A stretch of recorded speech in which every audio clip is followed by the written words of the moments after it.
You're listening to Crystal and Emily on Love Your Shelf, the best librarian podcast in the extensive and highly competitive field of librarian podcasts.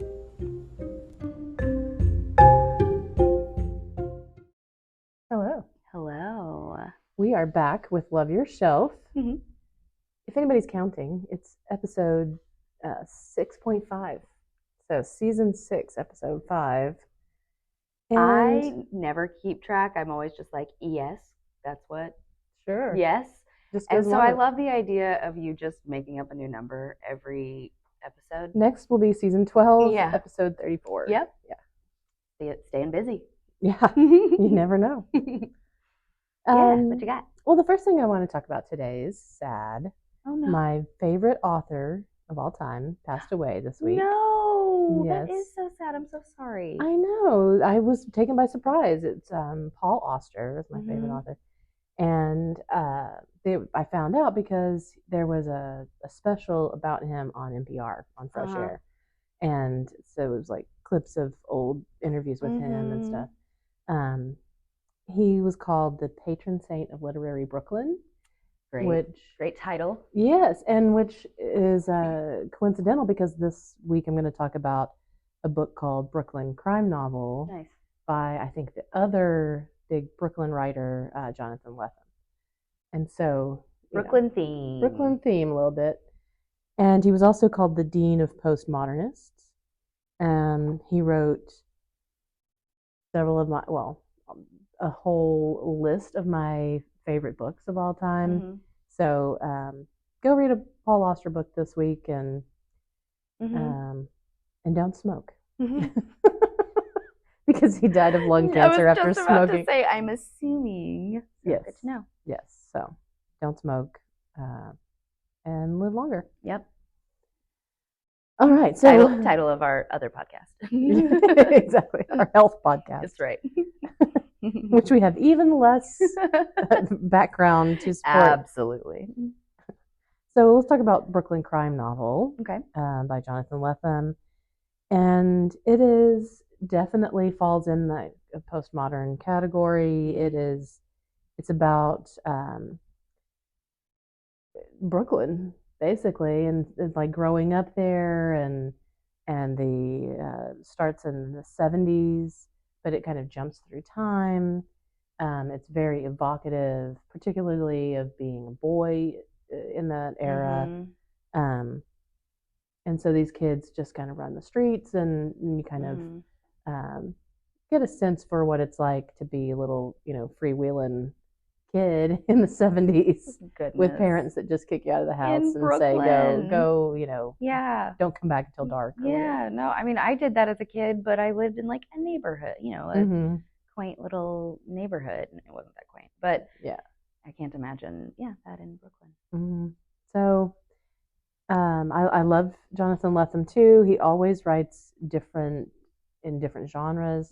So there's always some surprise. It's always unexpected. Nice. You never know what you're going to get. Love that. Yeah, I love that. The next thing that I read was Ocean at the End of the Lane by Neil Gaiman. And it's a very short little novella, which was expanded from a short story. And there's another like slight theme through some of the things I've read recently where it's about memory. And memory is a really common theme in literature just in general. Sure. Because a lot of times we write to remember things and to capture moments in time and to like explore creatively something that happened. Yeah, writing what you know, you have to pull from something. Yeah.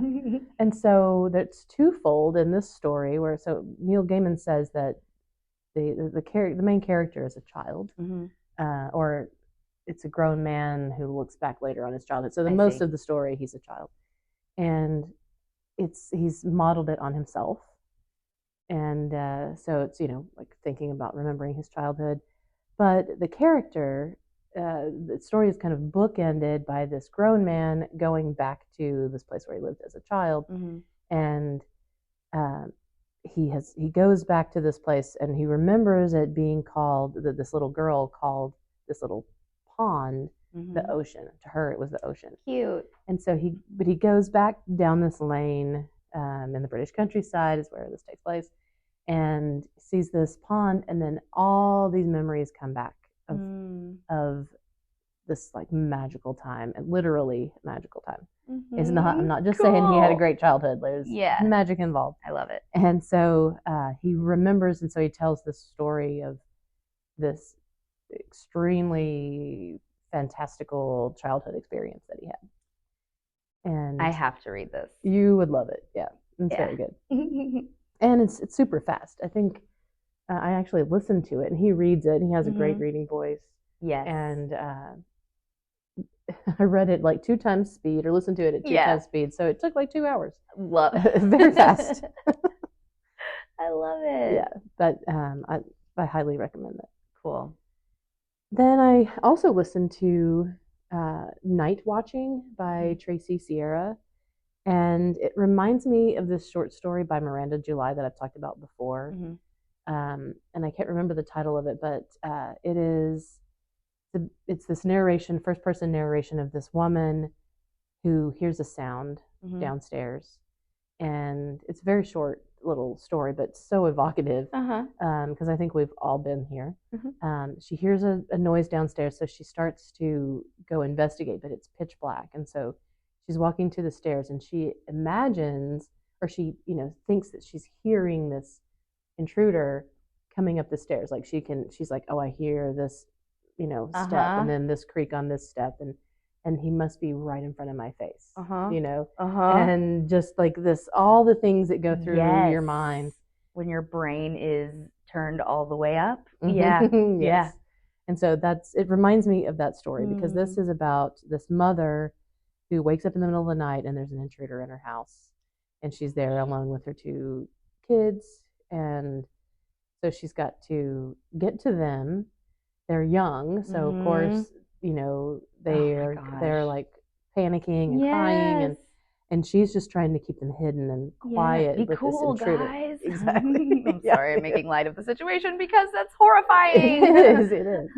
And so, but it's a lot of the same thing where she's like describing, she's holding the kids, they're hiding, and she can hear the movements of this intruder, but there's an element of an unreliable narrator in there, and so because you don't really know, is she hearing? And then as the story goes along, she is not believed. We'll put it that way. Cool. And so I don't want to tell anything else, because it was very surprising, I think. Well, the and way even that it goes. under those circumstances, when your adrenaline's like, even then, like your brain plays tricks on you, and Can I tell a very quick story? I'll make it.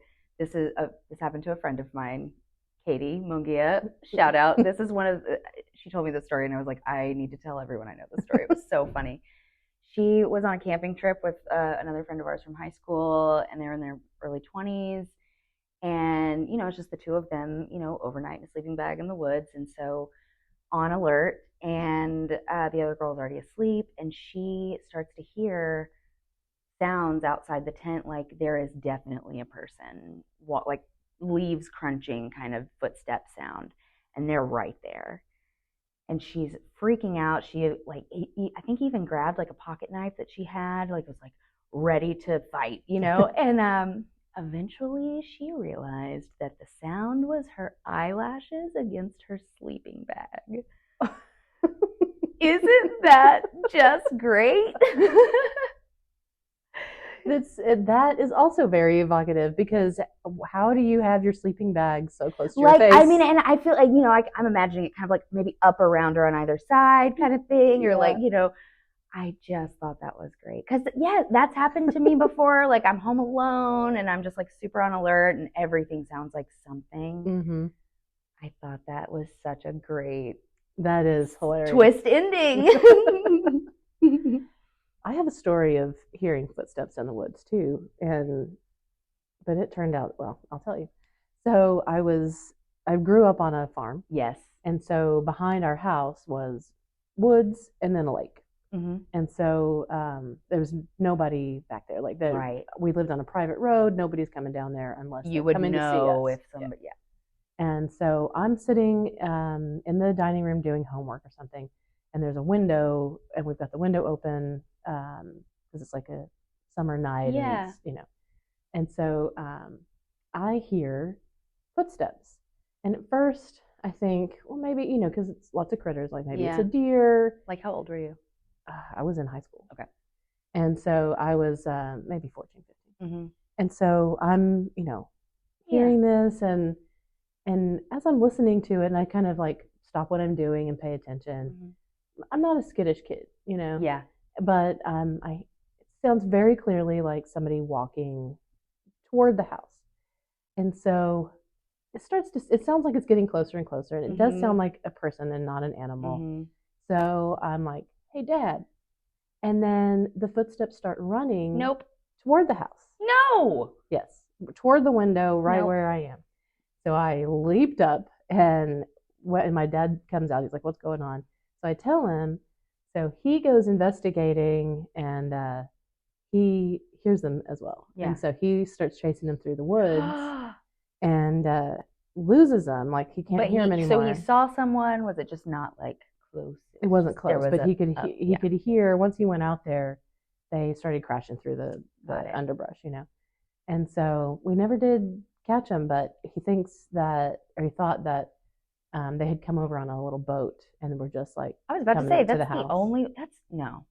Yeah. And also way too much work. Like, for what? For what? Yeah. What was the purpose? But yeah, it was one of those times where I was like, I would feel really stupid if I was, got freaked out about nothing. But he said no, that there was somebody out there. I am a skittish person and was a skittish child. Like, maybe, but like, you're the kind of person, like, if you sound worried, it's gonna be legit. Right. I was like, I'm real sure that this is a person. And then when they started running, I was like, okay, no. This is too much. No, it sounded like it got right up to the window. And why would you run it? Hey, Dad. Right. Like, that's when I would run away. It was dark. Exactly. That's what really scared me. Yes. And it was dark. So, of course, it was light inside, so they could see everything, and we could see nothing out there. So yeah. I've always hated that, like, window thing since then. I do agree. That's super off-putting to me too, because I don't know, that's been used in so many horror movies. And exactly. Yeah. And I, even still, I don't have my windows open at night. Or my blinds open. No, I don't like it. Yeah, I'm with you. So anyway, Nightwatching. Yes, sorry. Nightwatching by Tracy Sierra. I do recommend it. It's a kind of a new take, I think, on that kind of story. Wow, so always like that. Yeah. And then this sounds like it would be along the same theme, but it's not. The Sleepwalkers by Scarlett Thomas. Somebody described it as Patricia Highsmith meets White Lotus, because it takes place on like this resort. And so it's about this couple that go to this little Greek island for their honeymoon, but they're already having issues, and a bunch of crazy stuff happens. The honeymoon does not help. And the thing about this book that's makes it a little more unique or unusual is that the main character is real unlikable. Interesting. Yeah. She's you'll just have to, kind of an actress, and so everybody basically in the book is unlikable. Well, and it makes me think of White Lotus. Yeah. Like, everybody was had their moments, at least, of being unlikable. And and there is something about, places where rich people go and then bad things happen that, just makes it eerie. Because it's also one of those things, it's like, I don't know. I don't know about you, Crystal, but I am very out of touch with that way of life. Oh, really? You're not going to Greek islands every year or every other year? My summer vacation. Exactly. But yeah, no, I feel like there's like something about that, just like already being out of touch with that world, and then other things we don't understand. Yeah, exactly. Take place anyway.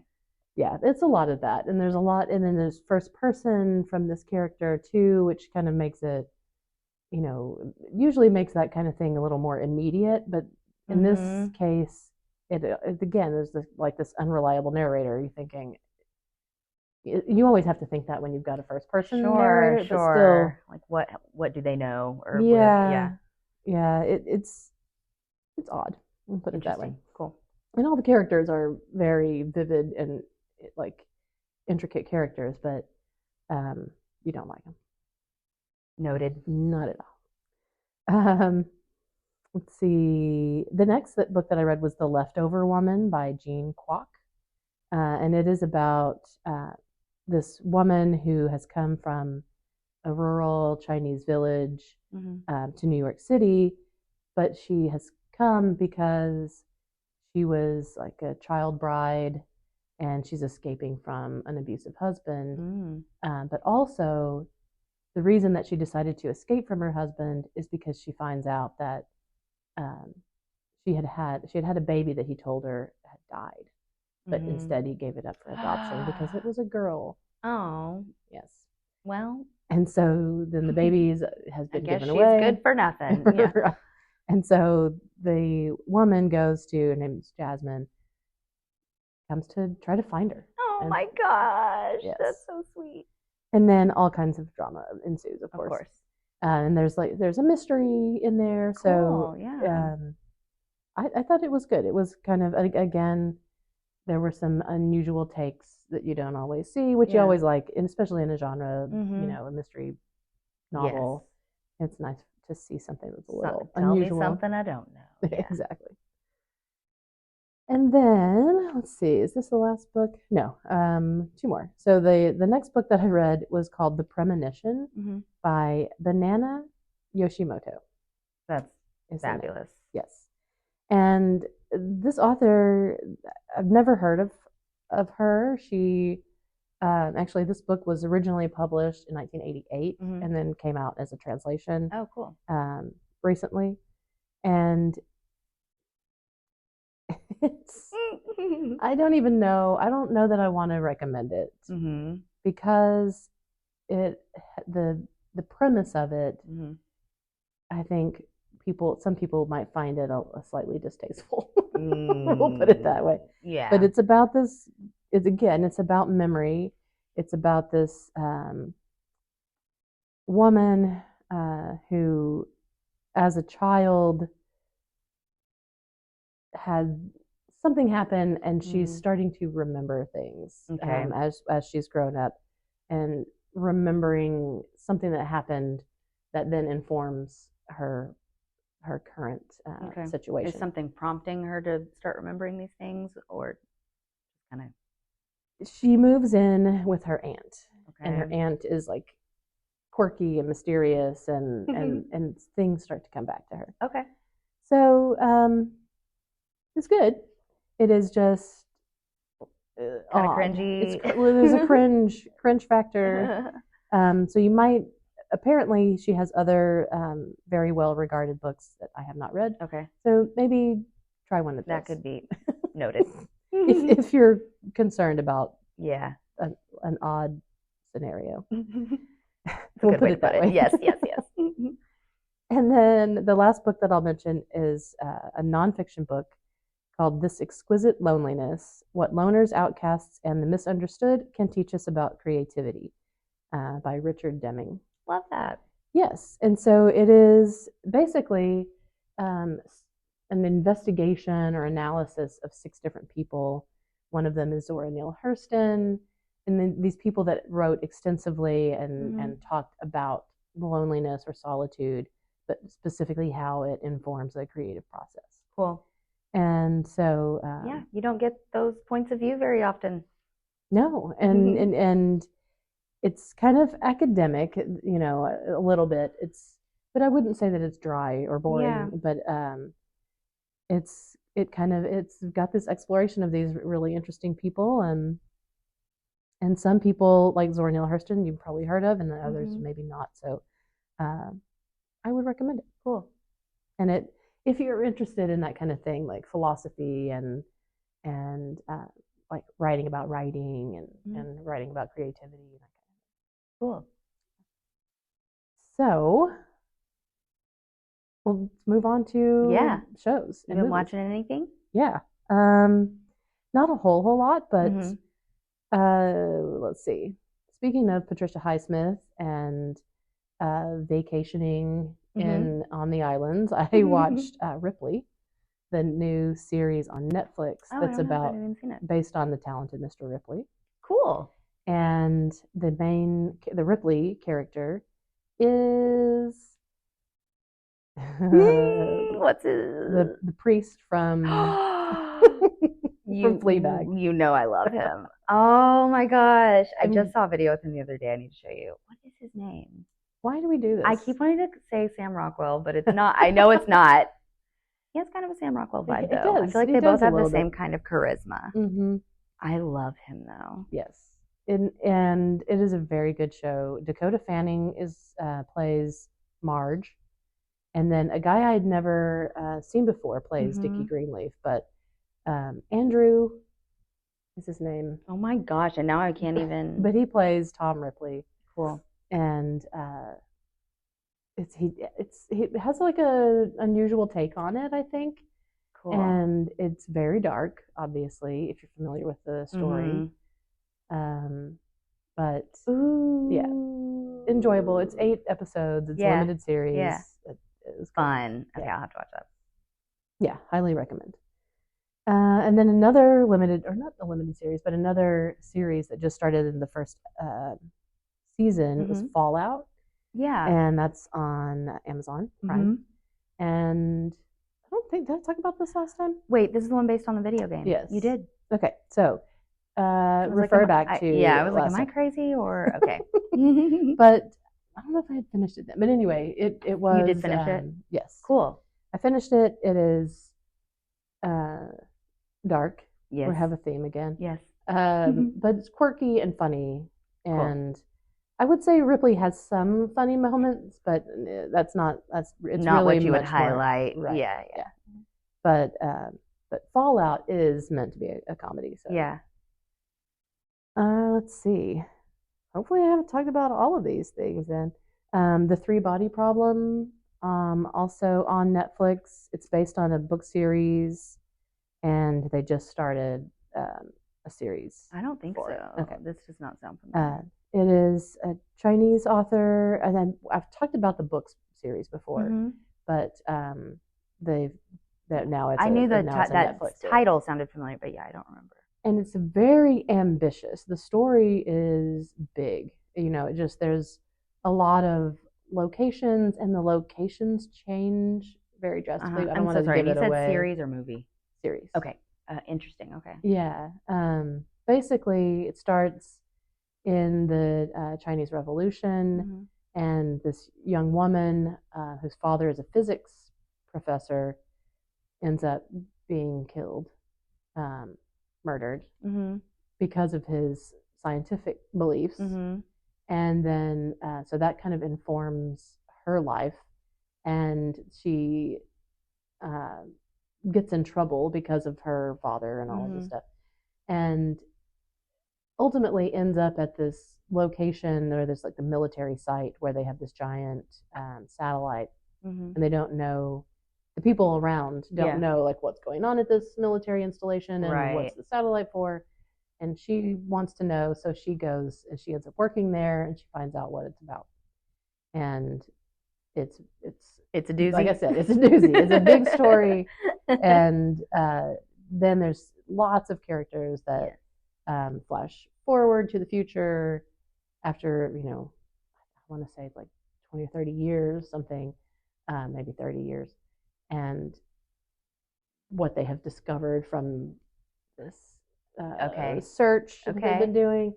And then there's like it's mysterious and sci-fi, and it's a lot. And it was hugely popular, like international bestseller kind of type of book.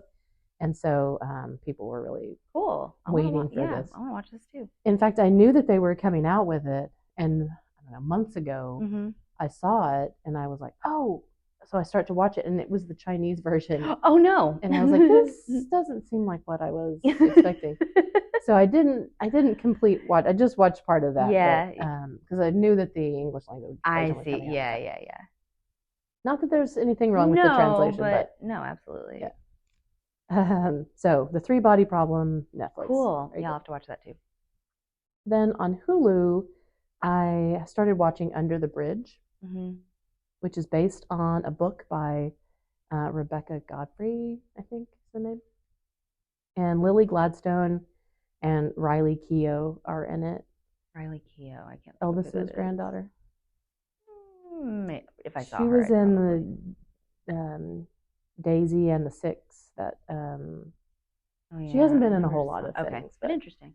Yeah. So basically, it's based on a true story about this 14-year-old girl who goes missing, and it's a lot of surprising twists and turns. In it. I thought it was when I saw that it was a series and I knew what the story was. I kind of thought, how are they dragging this out into 8 should episodes? This be a movie? Yeah. But so far, cool. They've kept it, fresh and well paced. So. Cool, good. Hopefully that will continue. Yeah. Is it like an 8-episode situation? I think so. Kind of thing? Okay. And I don't think they're all out because I think they're doing it week by it's week. on Hulu, okay. So yeah. Cool. Oh, I see. Yes. Never mind. Yeah, it's one of those. The way Hulu. Yeah.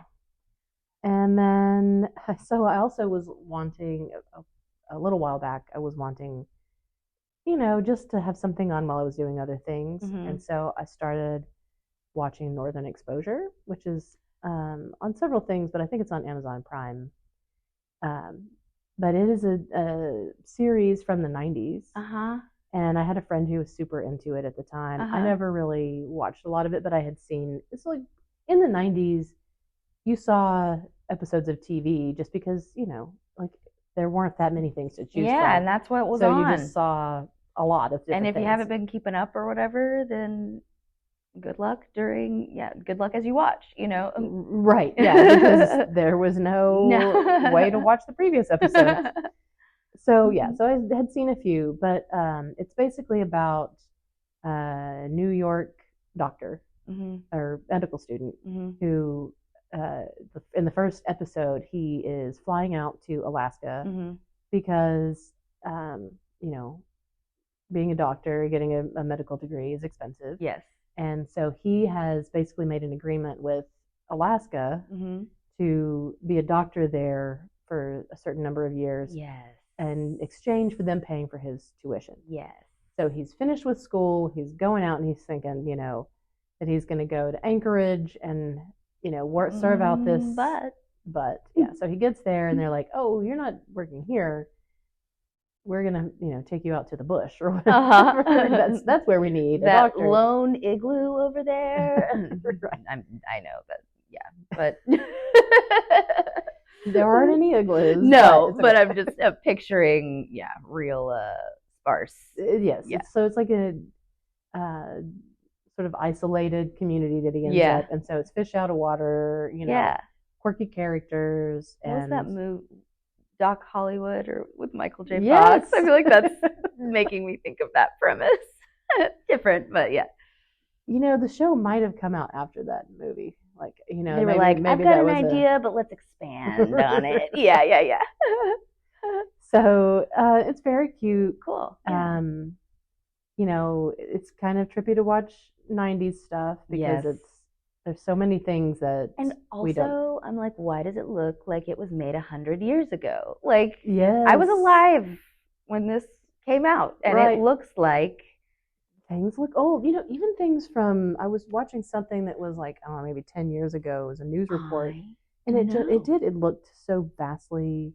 It is crazy. Different and old. It's crazy. Yeah.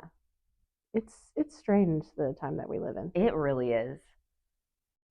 Yikes. We'll just take a moment of silence to be weirded out by the universe. Ponder the weirdness. Existential crisis. Engage. I do need a moment for that, I think. Yeah. Once a day. Yeah. Every once in a while, yeah. So let's see. Then I don't know if I have anything else to mention. Well, so I don't think I talked about Poor Things.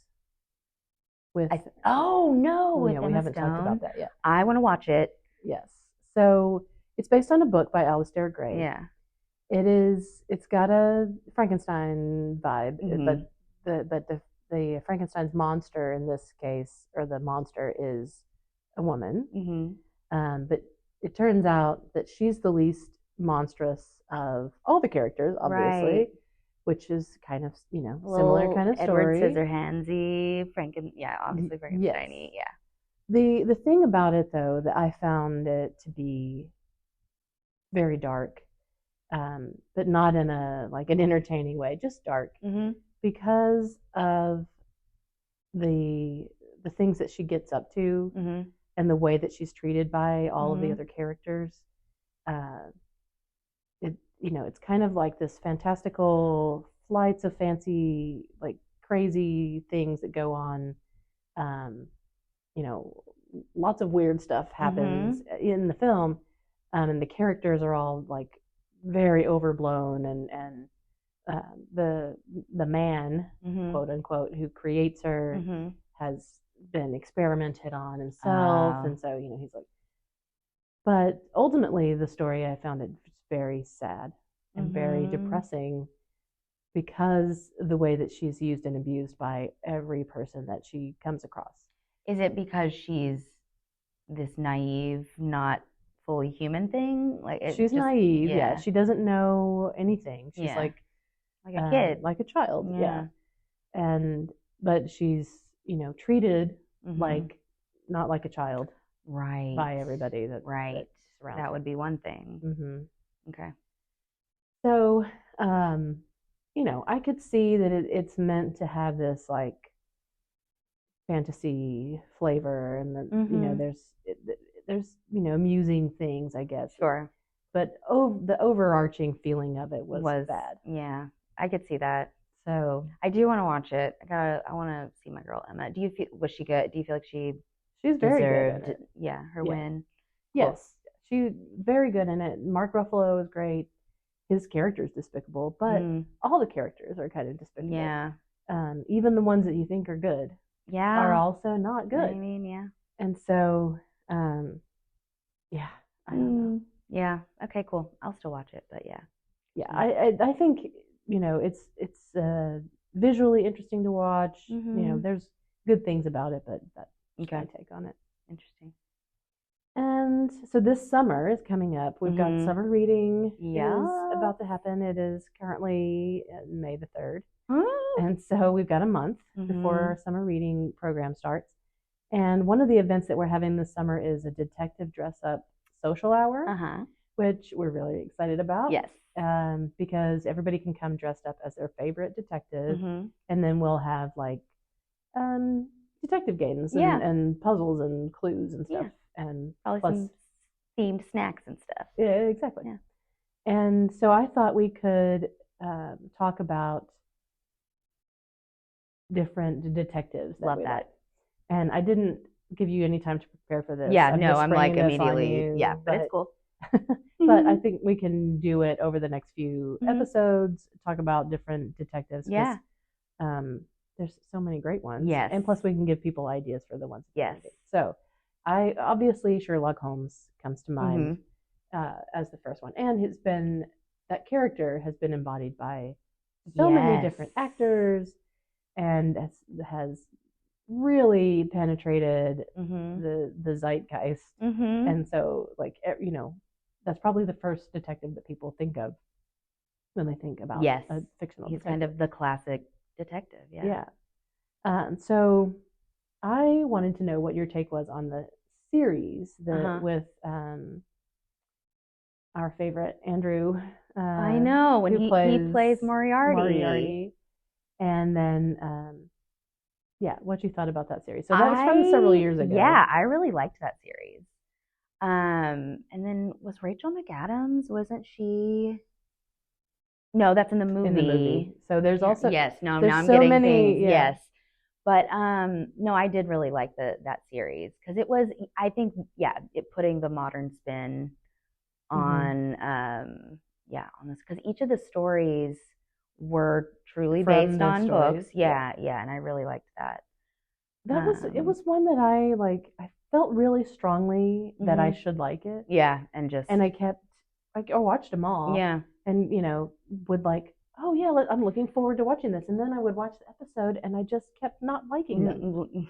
But you were still looking forward to the I was next still one. looking forward to the next one. Well, and I it's just one I want to wanted rewatch, because it was made in 2010-ish. Yeah. And I do feel like, because I've said this about things before, I was 20, 30, almost 34 now. And so I do feel like there have been things from that era that at the time I was like, this is so groundbreaking and cool. And I watch it now and I'm like, oh God, what is, And I'm not saying that I do think that I would still enjoy this series, but I think I would have some interesting new takes. I think so too. Yeah, I would be curious to rewatch that. But it was just and part of it, and you're going to be mad at me, is that the Moriarty character was so overwrought and out of bounds that I almost ruined it for me. I barely even remember, because I became aware of him as the priest in Fleabag. Yes, exactly. More aware, I guess. But yeah, I almost didn't even put that together. Yeah. That it was the same person. Right. Because I really disliked the Moriarty character. Oh, interesting. But his take on it. Yeah. Because it was just so unhinged. Yeah. And kind of screechy and weird, and I feel like that's not. Yeah, no. It was so different from the other characters. It was like he was in a play and they were in a movie. Yes, like they're playing the straight man and he's just maniacally laughing the entire time. Yeah. Exactly. It was very maniacal, everything that he did. And so, it was funny that I came away from that thinking, oh, that guy just almost ruined the whole experience for me, to then him being in Fleabag and being such a great romantic lead. Oh my gosh. I don't even think he is attracted to women. I was like, could have fooled me. Yeah. And he's so subtle. Yes. And just charming. Yeah. I really want to go back and watch that series now. I wonder if it's on Hulu. I'm sure it is. Okay, cool. Because I rewatched it recently. Cool. Or in the last few months. Yeah. Nice. Yeah. So we'll leave it on that note. And did you have anything that you want to? No, I'm rewatching, or I'm going back. There's new Killing Eve. It's on Netflix now. Oh, I saw that the other night. And it's been so long since I watched it, and I never watched the third season. So I started at the beginning, and I'm making my way through. I'm about to be done with the second season. I really did not remember anything from the second season. Yeah, I feel like I would need to restart it too if I was going to watch it. It's so good. It's just, I was like, I'm so glad I did this. Yeah. Both Sandra Oh and Jodie Comer are both so good in it. I mean, they're just both, they play such different characters, and they're, it's just delicious the whole way through. And obviously I get mad at, I have, big feelings when I watch it, but that's a good thing. Yeah. Yeah. You're invested in the characters. Yes. No, I agree. And I saw that that popped up, as a new thing. I thought, is this really? Because one of the streaming apps or whatever has tricked me before, where I thought it was something. It feeds it up in the new feed or whatever, thinking that it's new, and then I click on it and it's an old season. No, it's like they just added it to this to this streaming thing or whatever, not new seasons. So I was afraid that that's what it was, because I hadn't been keeping up with it. Yeah. And it'd been a long time. Yes, I know. And I am, just because I do remember how the second season ends, and it's a cliffhanger. Yeah. And so I'm really curious. But also, you and I first met because I came to the library before I started working here to ask if the library had the book series, and you ordered them or put in a request for me. Yeah. So thank you.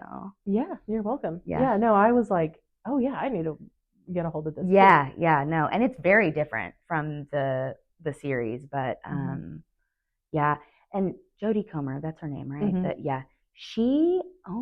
Did she win anything? Has she won anything for this? She should win everything for this. My mind is blown. Is she from England? I think so. British accent. And she, first of all, her character Villanelle is Russian. So she's got the Russian accent down the whole time. But then she plays, she's this assassin and has to play these different roles in order to, you know, get to the people she's gonna kill. And she's also, you know, she's playing a psychopath who's trying to sort of mask and act like a regular person. She's also really funny, like just dry. Anyway, it's just like it's so many layers, and she nails it. And she looks so good doing it. I mean, her character's known for her fashion, and her costumery. Oh, she looks fabulous the whole time. Well, you know, and so this series actually is kind of a similar experience for me with the Sandra Oh character, as with the Moriarty character. She's a little overwrought in some of the scenes, and there are times when I want to grab her and shake her. Yes. Okay. Thank you. She's still great. Like Sandra Oh is great, but like I do agree that sometimes it's like, girl, I know you're going through like an existential crisis. Here we are again. But get a hold of yourself. Yes. Yeah. It's definitely like one of those, you just want to hold her by the shoulders and slap her across the face. Because she gets just over, I mean, it's big things that are happening to her. Yes, and she has this like unexplainable obsession with this assassin girl. Like, what is it? Exactly? Is it her, you know, is it work related? Like, is she just a workaholic? Is it romantic? Is it, you know, what is this obsession? And I don't know. It's crazy. And I am just kind of like, there are 2 more seasons now. Like, what is gonna happen? Anyway, I'm excited about it. I'm really glad I got back into it. Yeah, I'm definitely gonna rewatch and watch this next season of it. Yeah, I loved it. So yeah. Well, good. Yeah. And you would recommend the books as well, or? I only read the first one, and I was just thinking to myself, like, I should go back and read it, because it really was. It was slower paced than the show. I felt. And it was a very different setup. So I do feel like you can, even if you've already seen the show, it wouldn't feel redundant to read the book also. Yeah. So maybe I need to do that too. Do it. I never have read any of the You book series. Right. No, me neither. And I've been watching that TV series. So I'm curious. I wonder how it lines up. There's a lot more of those, I think. Of the books? She keeps writing those. Interesting. Yeah. I didn't know that. So, yeah, anyway. More to explore. That's the library. Well, we will be back next week. That's right. Look at us. That's right. And we'll have even more. Love your shelf. That's right. Bye. Bye.